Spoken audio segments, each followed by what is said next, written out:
मैं हर रोज हर दूसरे दिन मुंह उठा कर आता हूँ ना, तो उसके पीछे रीजन है। सही है, लेकिन यहाँ पे फिर ये चीज़ ना अच्छी नहीं लगती कि हम भटकते रहें।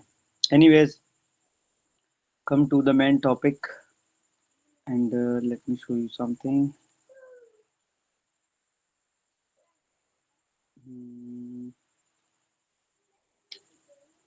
ओके, मैं करता हूँ।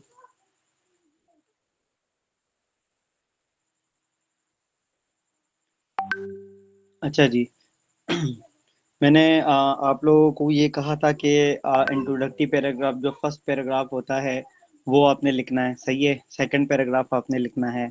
मैं रीड मोर के ऊपर क्लिक करता हूँ। अगर आप ये भी लिख सकते हैं, ये भी लिख सकते हैं, तो बाकी भी नीचे ऐसा ही कंटेंट होता है। सही है, तो अब इसके लिए मैं क्या करता हूँ, मुझे 1 मिनट दें। ये फिल्म हो गया यार मेरे साथ आज।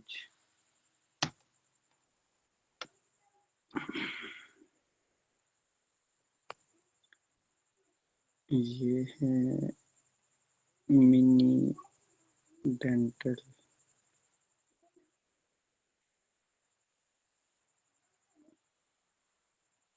इम्प्लांट्स। ओके,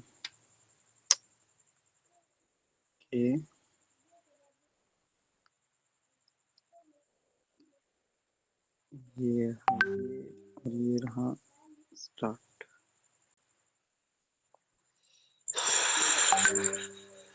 अच्छा जी, मेरा स्क्रीन सबको नज़र आ रहा होगा, आई होप। सही है, यहाँ पे मैं अगर आप लोगों को दिखाता जाऊँ तो ये मैंने सर्च किया है मिनी डेंटल इम्प्लांट्स, और अगर मैं नीचे जाता हूँ और मैं क्लिक कर लेता हूँ new teeth Istanbul same day implants, मैंने इसके ऊपर क्लिक किया। सही है, इसके ऊपर क्लिक करने के बाद ये हमारे पास, अगर मैं आपको दिखाता जाऊँ तो ये इन्होंने कुछ कंटेंट को लिखा है।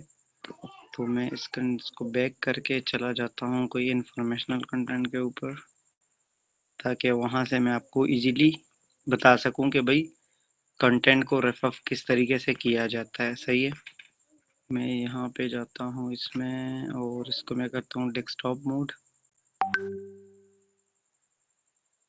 Okay, yes. अच्छा, मैं ऐसे कर लेता हूँ इसको। अच्छा जी, यहाँ पे अगर मैं आपको दिखाता जाऊँ तो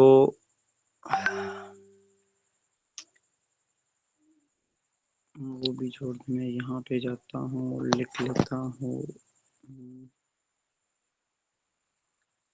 how to make money online. जी, मैंने इसको क्लिक किया, सेलेक्ट किया और मैं पहली वेबसाइट मैंने ओपन की है।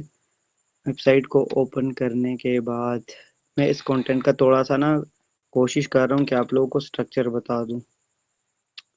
यार ये क्या सीन है, ओपन कर रहा हूँ, ये भी कोई हेड लगा हुआ है, लेकिन लेट्स सी। जाते हैं ब्लॉग के ऊपर, क्लिक कर ये भी हमारे पास यार क्या सीन है, 20 वेज इंडीड। चलो, ये हमारे पास कंटेंट है। सही है, अब मैं जाता हूँ सबसे नीचे। नीचे जाके ना कुछ चीज़ें आपको दिखा देता हूँ, जस्ट अ सेकेंड।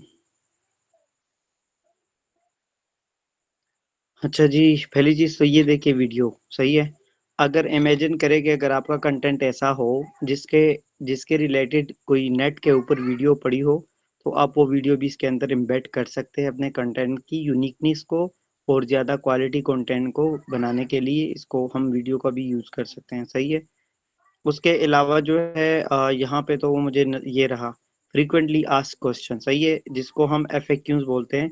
हम यहाँ पे ऐसे क्वेश्चंस भी अपने कंटेंट को अंदर रेफर करने के लिए डाल सकते हैं, नीचे आने के लिए। सही है, उसके अलावा ये तो हमने एक हमारे पास ये वीडियो वाला फॉर्म हो गया, एक हमारे पास एफएक्यूज हो गए। उसके अलावा हमारे पास मैं देखता हूँ हमारे पास और कौन से ऑप्शन है? अच्छा, और हमारे पास फिलहाल इसमें ऑप्शन नहीं है।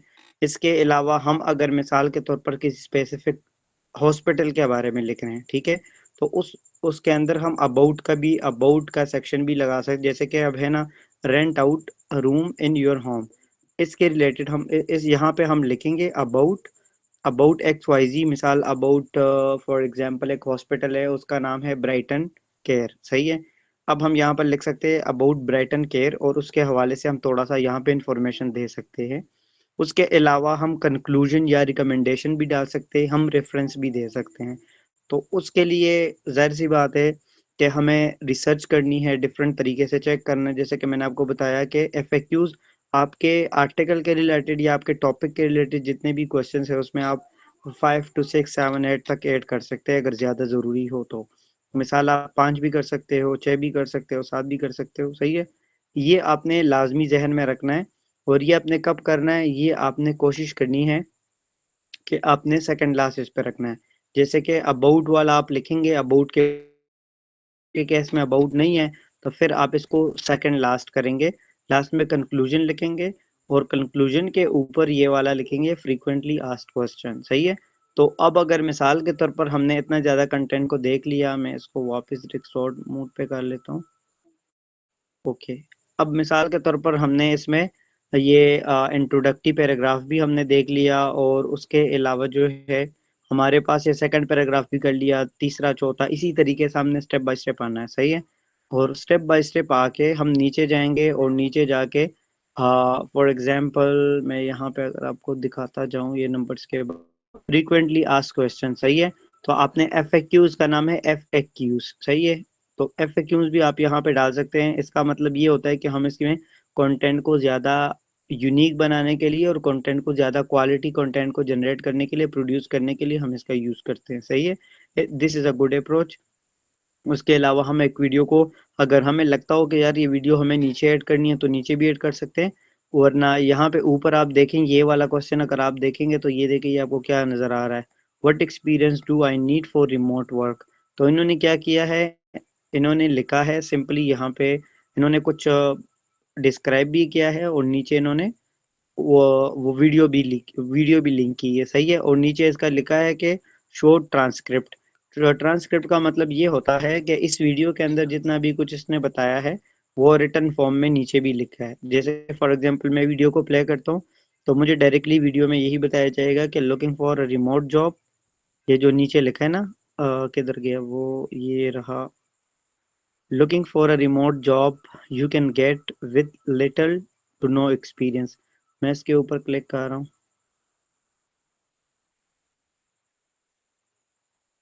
लेट्स सी, यही है, कंफर्म्ड, सही है।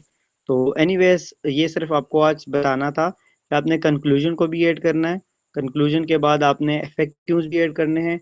अगर जिस टॉपिक के बारे में आप लिख रहे हैं, किसी ऑर्गेनाइजेशन के बारे में लिख रहे हैं, तो उसका आपने अबाउट के अंदर जिक्र करना है। और बाकी आपने ऊपर सेम टू सेम ऐसा ही कंटेंट लिखना है जिस तरीके से आप अपना मेन टाइटल, जो आपका मेन इंट्रोडक्टरी पैराग्राफ था और सेकंड एंड थर्ड पैराग्राफ था, उस जैसे ही आपने लिखना है, उसके अलावा और कुछ भी नहीं है। मेरा लैपटॉप बंद हो गया, मैं आपको दो चीज़ें और बताने वाला था, लेकिन फॉर दिस टाइम, कल जो है, कल मैं क्लास नहीं लूँगा। तो कल आप लोगों का असाइनमेंट ये है, जिन्होंने काम किया है उनका काम ये होगा कि कल वो बैठेंगे और वो अपने आर्टिकल को कंप्लीट करेंगे, सही है। पूरा दिन नहीं लगेगा, अगर आप जहन और दिमाग इसके साथ नज़दीक करके काम करेंगे तो कल के दिन आप एक अच्छा आर्टिकल प्रोड्यूस करेंगे, सही है। फिर हम डोमेन होस्टिंग लेंगे, फिर उसके बाद हम डोमेन होस्टिंग लेने के बाद हम वर्डप्रेस की इंस्टॉलेशन देखेंगे, वो एक वेब डेवलपर आएगा और वो आपको ये चीज़ सिखाएगा, सही है, बड़े इजी अल्फाज में से। वो चीज़, सिंपल चीज़ें आपने करनी है।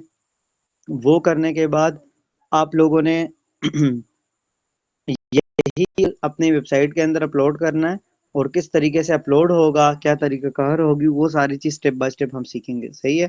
So first of all I am really very sorry for the late class, and ये भी है कि ये चीज़ ज़रूरी थी। अब वो बाकी नमूने भी नहीं है, तो इस पे भी मुझे यकीन करे गुस्सा आ रहा है कि इतना छोटा काम उन्होंने अभी तक किया भी नहीं है, सही है।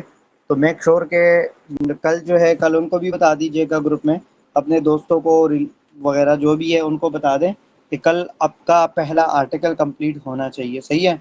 और आज एक बहुत बड़ी इंपॉर्टेंट चीज़ मैं डिस्कस करने वाला था, वो ये था कि गूगल की जो अपडेट्स आती है, इससे आप किस तरीके से बच सकते हो, और अब जो हमने रिसर्च किया उस रिसर्च से हमें कंक्लूजन क्या मिले, सही है। कंक्लूजन सिंपल वर्ड्स ये है इन सिंपल वर्ड्स कंक्लूजन ये है कि हमने वेबसाइट को कैसे बनाना है जिससे हमारी गूगल को पेनल्टी ना लगे, जिससे हमारे गूगल के अटैक से बचे, सही है। तो ये काफ़ी इंपॉर्टेंट चीज़ें हैं, इसको हम डिस्कस करेंगे with the passage of time, सही है। दैट अगर किसी को अभी कोई क्वेश्चन है तो वो मुझसे पूछ लें, अदरवाइज फिर मैं क्लास को रफ ऑफ कर देता हूँ। है किसी को क्वेश्चन?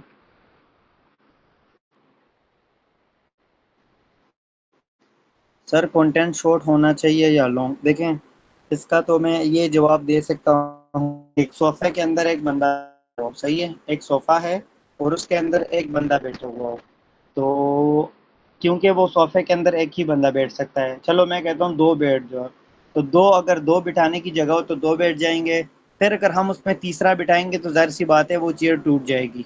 तो इसका सीधा सीधा ये मतलब है कि आपने ये करना है कि जितना कंटेंट है उस जैसा ही कंटेंट आपने लिखना है। अब इसका तरीका क्या है समझने के लिए, आप जाएं गूगल के ऊपर, अपना मेन टाइटल वहाँ पे दें, सही है। और मेन टाइटल देने के बाद आप गूगल पर जाकर लिखे वर्ड काउंटर, सही है, वर्ड काउंटर अपने पास नोट करें। वर्ड काउंटर ऐड करके मतलब एक वेबसाइट ओपन करके आप अपना मेन टाइटल वेबसाइट गूगल में डालें, और वहाँ पे जो टॉप 10 जो लोग हैं जो ऑलरेडी आपके टॉपिक के ऊपर लिख चुके हैं, वहाँ पे उनका पूरा आर्टिकल कॉपी करके उस वर्ड काउंटर वाले वेबसाइट में डालें। वो आपको बता देगी कि भाई किस किस ने कितने कितने अल्फाज लिखे हैं, सही है। तो एक ने 1000 लिखे होंगे, एक ने 1200 लिखे होंगे, एक ने 800 लिखे होंगे, एक ने 2000 लिखे होंगे, लेकिन जो उसका एवरेज बन रहा होगा वो बन रहा होगा 1000, सही है, 1000 1200। तो फिर आपको समझ आ जानी चाहिए कि भाई मैं 1000 1200 वर्ड्स लिखूंगा और मैंने इसमें हर एफर्ट पुट करनी है। तो आपके क्वेश्चन का ये मेरे ख्याल से परफेक्ट आंसर था। इसके अलावा भी कोई क्वेश्चन वगैरह हो तो आप मुझसे पूछ सकते हैं। एंड ये एक फ़नी क्वेश्चन भी है मेरे नज़र में, इस पर्सपेक्टिव से कि भाई अब कंटेंट मुझे तो पता भी नहीं है ना कि आपका टॉपिक क्या है, उस टॉपिक के अंदर जो है आप जिस टॉपिक पे आप लिखेंगे उसका कितना वर्थ है, वो कितना ज़्यादा लंबा हो सकता है, कितना ज़्यादा शॉर्ट हो सकता है। वो तो जब आप रिसर्च करेंगे तो ये पिक्चर आपके सामने ना बड़ी ईजी तरीके से क्लियर हो जाएगी कि अब आपने क्या करना है, सही है। चलिए अपना ख्याल रखें, एंड दुआ में याद रखें। बाकी बाकी जो बाकी नमूने हैं उनको बता दीजिएगा एटलीस्ट कि भाई क्लास को ले टाइम पे, सही है। समझिए क्लास भेज के मुझे ना अपडेट कर देना, सही है। थैंक यू सो मच, अल्लाह हाफिज़।